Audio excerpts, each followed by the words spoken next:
Hello everyone, welcome to the channel Star Chemistry. इससे पिछली classes में हमने law of mass action, rate law और रेट कांस्टेंट के बारे में पढ़ा था। आज हम यूनिट्स ऑफ रेट कांस्टेंट और कुछ आगे का पार्ट डिस्कस करेंगे। अगर आप चैनल पे नए हैं तो सब्सक्राइब कर लीजिए ताकि आपको रेगुलर वीडियोस की अपडेट मिलती रहे। तो शुरू करते हैं आज का हमारा topic, that is units of rate constant. तो रेट कांस्टेंट हमने देखा था कि रेट कांस्टेंट क्या होता है कि जो रेट होती है वो डायरेक्टली प्रोपोर्शनल टू क्या होती है, कंसंट्रेशन और किसी स्टैचोमेट्रिक कोफिशिएंट, जो पावर स्टैचोमेट्रिक कोफिशिएंट के बराबर भी हो सकती है और अलग भी हो सकती है। अलग किसके लॉ से बताई थी हमने, रेट लॉ से बताई थी। तो जो प्रोपोर्शनलिटी का साइन है इसको रिमूव करने के लिए हमने क्या लगाया था, के लगाया था। इस के को हमने क्या बताया था, रेट कांस्टेंट या वेलोसिटी कांस्टेंट। तो इसी कांस्टेंट की हम आज क्या यूनिट्स देखेंगे। तो यूनिट्स देखते हैं इसकी। तो रेट क्या होता है, change in concentration upon change in time is equal to K. जो ए है ये क्या आपका रिएक्टेंट की कंसंट्रेशन है टू द पावर एन। हमने इसको सिंपली लिख लिया है। अब हम क्या कर सकते हैं इसको कि हमें के की यूनिट निकालनी, तो हम के को एक तरफ रखेंगे और इन सभी चीजों को दूसरी तरफ ले आएंगे। तो जब के को इस तरफ रख के हम लेके जाते हैं तो 1 अपॉन कंसंट्रेशन की पावर एन हो जाएगा ये, ठीक है।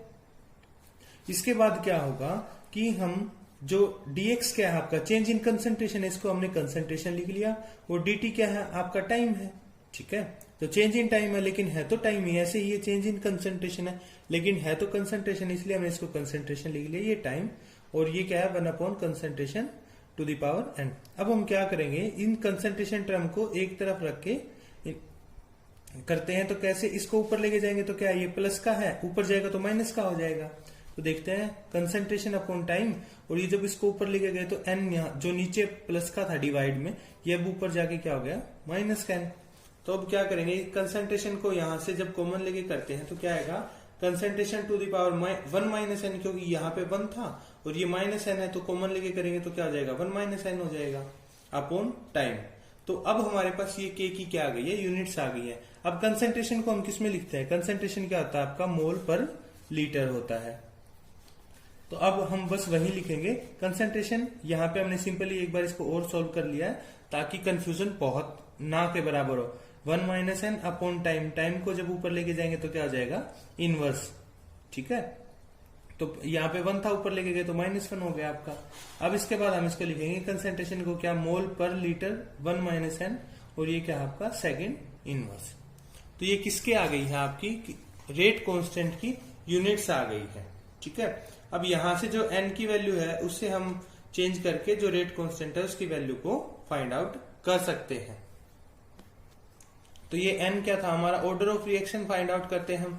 जो भी होता है टोटल करके, यहाँ पे 1 था तो सिर्फ n होगा, अगर 2 होते a प्लस b होता तो x plus n plus m जो भी होता उनको हम सम करके निकाल सकते। तो ये क्या होगा, rate constant for different orders जो है हम इस फार्मूला से फाइंड आउट करेंगे। एन अगर 0 ऑर्डर के लिए फाइंड आउट करें तो एन की वैल्यू 0 हो जाएगी। अगर फर्स्ट ऑर्डर के लिए कर रहे हैं, सेकंड ऑर्डर के लिए कर रहे हैं, ये हम नेक्स्ट जो फर्दर वीडियोस होंगे उनमें बहुत अच्छे तरीके से करके देखेंगे। तो यहाँ पे हमने क्या किया, एक जनरल फार्मूला फाइंड आउट कर लिया, किसके लिए, रेट कांस्टेंट के लिए।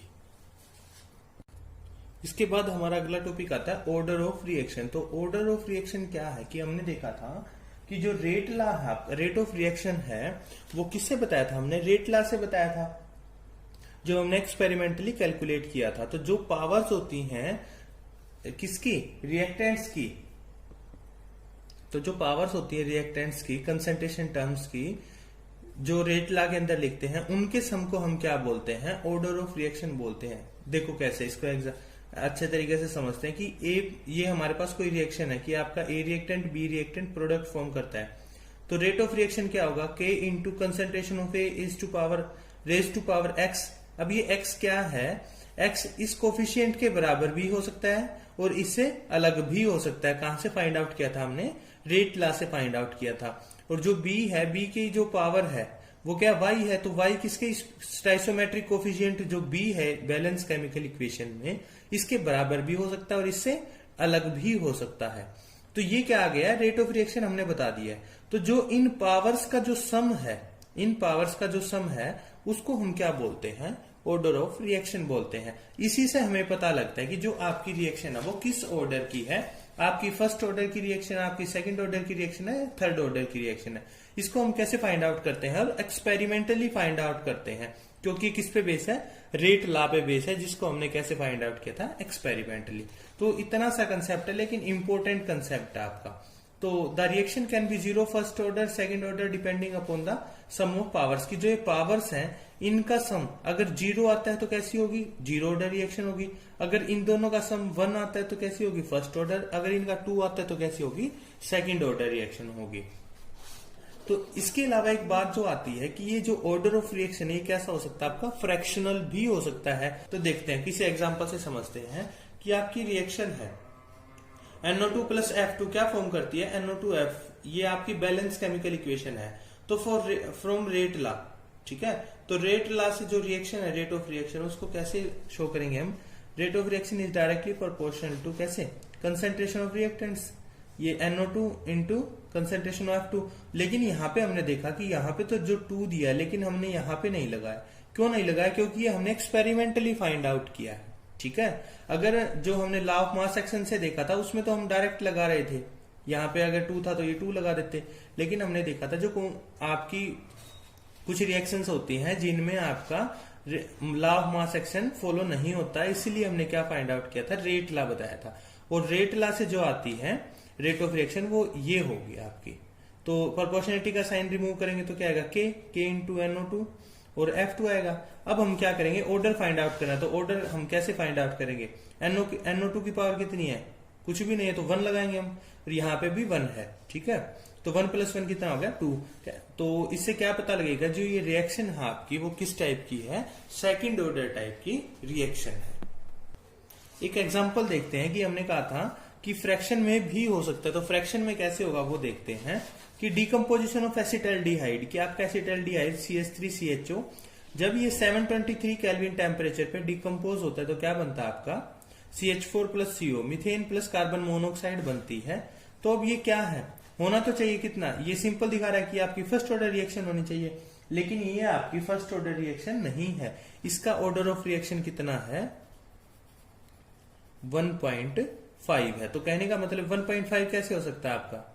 3/2 हो। तो 3/2 आपका क्या है?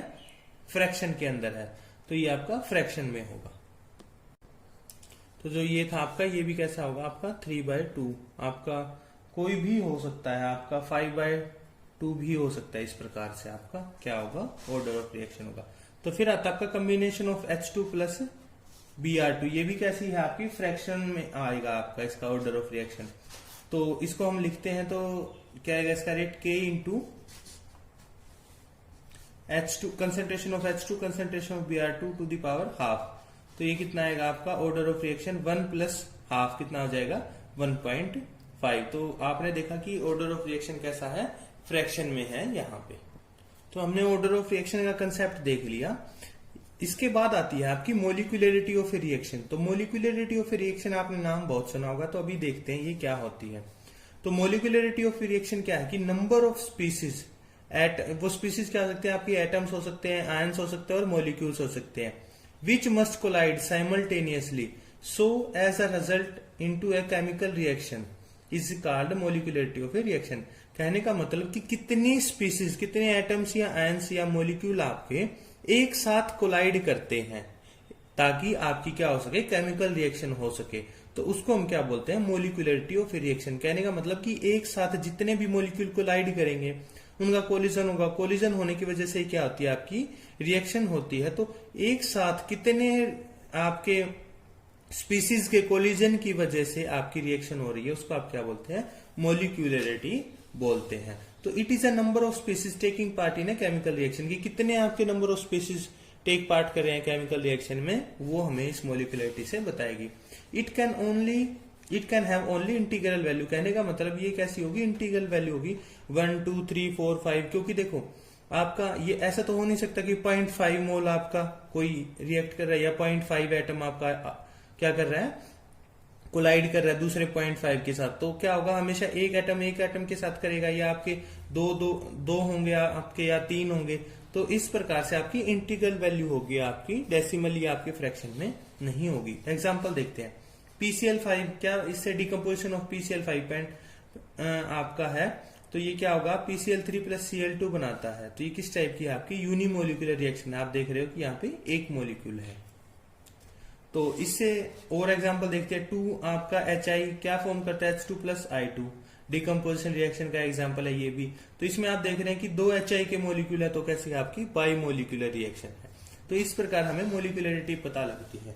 तो ये बताता है कि it is equal to the sum of coefficient of species involve in the slowest step.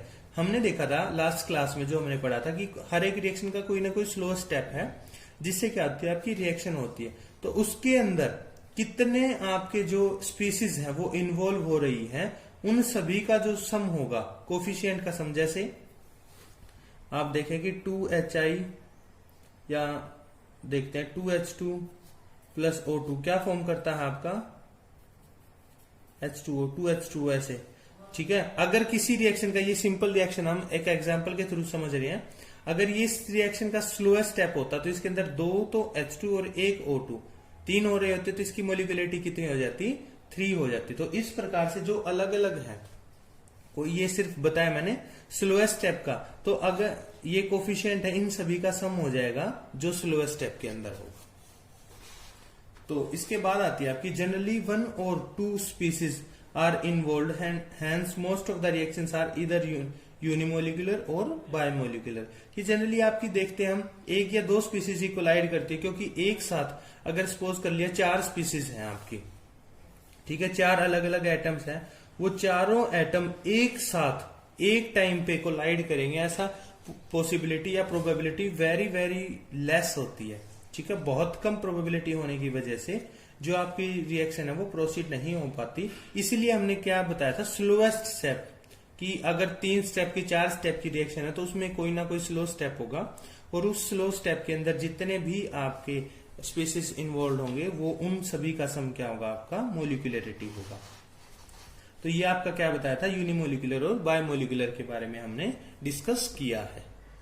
इसके बाद इनके डिफरेंसेस आते हैं जो आप कर सकते हो। अगर आप फिर भी थोड़ा, अगर आपको मुश्किल हो रही है तो आप कमेंट करके बता देंगे, हम अगली वीडियो में इनके क्या जो डिफरेंसेस हैं, ऑर्डर ऑफ रिएक्शन और मोलिकुलरिटी ऑफ रिएक्शन, वो डिस्कस करेंगे। Thank you very much.